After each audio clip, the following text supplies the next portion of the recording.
মরহুমা বেগম খালেদা জিয়া জীবিত থাকাকালীন অবস্থায় যদি আপনাদের কারো কাছ থেকে কোনো ঋণ নিয়ে থাকেন, দয়া করে আমার সাথে যোগাযোগ করবেন, আমি সেটি পরিশোধের ব্যবস্থা করব ইনশাআল্লাহ।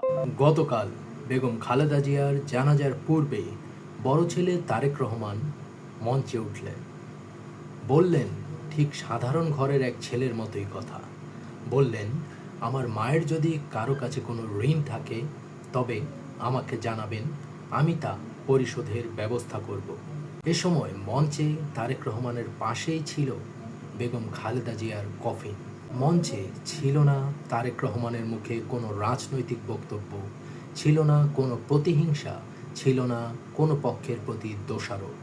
শুধুই ছিল মমতাময়ী মায়ের জন্য ভালোবাসা, আবেগ এবং একজন সাধারণ ঘরের ছেলের মতোই তিনি তার সাধারণ বক্তব্য দিয়ে মানুষের মন জয় করে নিয়েছেন। তার বক্তব্যটি ছিল ঠিক 1 মিনিট 1 সেকেন্ডের, যেখানে তিনি কাউকে কোনো রকম দোষারোপ করেননি। এরকম নেতাই হয়তো খুঁজছিল বাংলাদেশ।